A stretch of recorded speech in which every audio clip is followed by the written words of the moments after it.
Okay, I have two stories to share with you today, and not really a critique, certainly not a negative critique, but I thought these two stories were linked and interrelated, and I thought would be interesting to walk through them. So I'm going to show you this first one from Rest of World, which is a news organization that I hadn't really heard about, but I think this story is great, and then another one from Bloomberg. So, and both are about AI and stereotypes. So let's take a look at this Rest of World one first.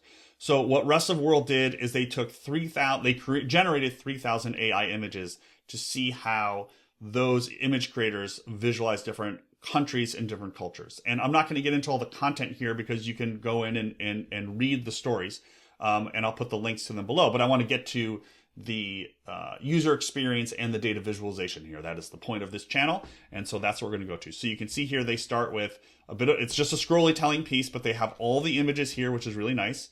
And you can see it really changes pretty quickly. You see an Indian person here, a Mexican person. Those are all the prompts.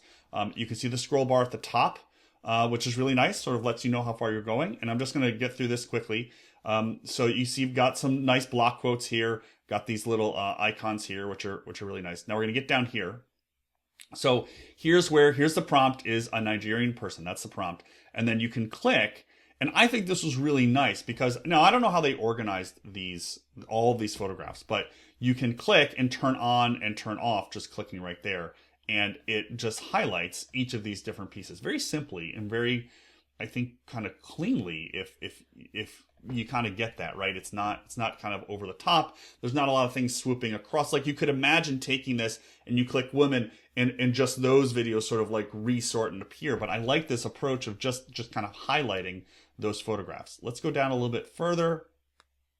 Same thing for all these, same sort of approach for all of these different identities, where you can sort of click and highlight or filter. I'm going to keep going here. I did notice this one as I was looking at this one of American person, and this one like stuck out, which I was like, all these kind of look, the same, and then this one's kind of creepy. And then actually you get down here and they actually say, horrifying masked individual, which is better than creepy.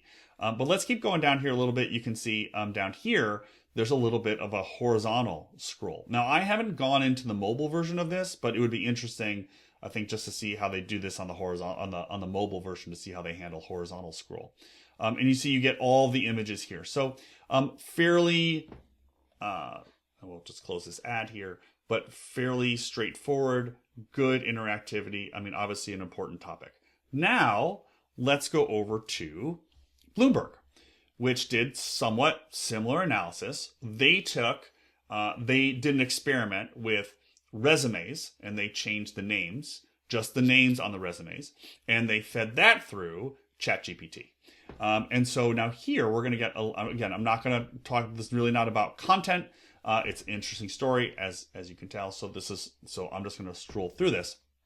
So you can see here what they did is they came up with fictitious names and associated those names. And I'll let you read this to understand how they actually did that for Black, white, Hispanic, and Asian people. Now it's unclear to me why the words are organized in this way, as opposed to alphabetically or some other organization. But so it's kind of a strange ordering here, but okay. And notice, and this is a very Bloomberg thing to do, is put the color with the text. They're probably maybe the best at linking color with text. I really love the way they do that. So what they do here is they allow you to sort of go in here and rank. Let me get to it here. And sort of see the ranking, right? So what they do here is they feed these resumes into ChatGPT, and then they calculate the sort of probability of these people, the ranking of these different resumes. And so what Bloomberg lets you do is actually click and see the analysis run, kind of the each of these different runs, because they did it like 1,000 times. And so you can click run here, and you can see on the left here, the top ranked, again, using those colors, which are up here in these images as well.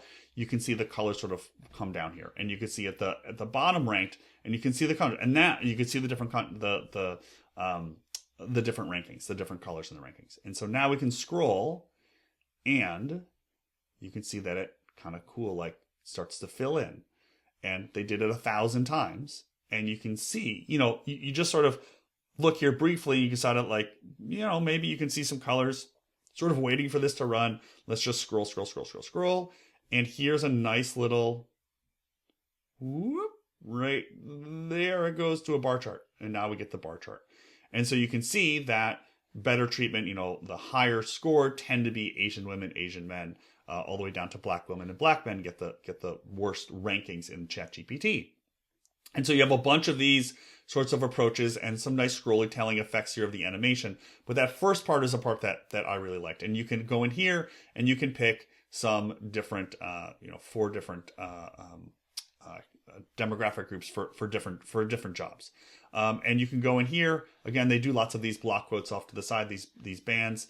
They have some other graphs in here, and then a fun little kind of slope chart that shows you how they generated the names. So it's a really nice piece. It's really interesting to read, and all the analysis piece of it, but the visualization itself is really well done. And then finally, just want to show you this huge word cloud. Now, if you know anything about me, you know that I'm not a huge fan of word clouds. But this is kind of, it's kind of fun to kind of click around. And, again, what is this? This isn't really showing me, I don't know what I'm supposed to really do with this. It's just kind of interesting. And just to see how ChatGPT or OpenAI sort of groups these different names together. So I'm not sure as I and the reader are supposed to get a ton out of this, but it is kind of, it's kind of cool to see, and it's interesting to kind of just scroll over so you can play with some of these names. So really nice 2 websites from Rest of World and Bloomberg on AI. I'd encourage you to read these. The content is really fascinating, really interesting, and the impacts for how information is spread, how people are going or may not get jobs based on their perceived race or ethnicity or identity. Just some really interesting content, but the data viz itself is really nice, and the experience on both of these pages is really nice. So again, I'll put those links in the show notes, so check them out, and let me know if you have other visualizations or other pages you'd like me to take a look at.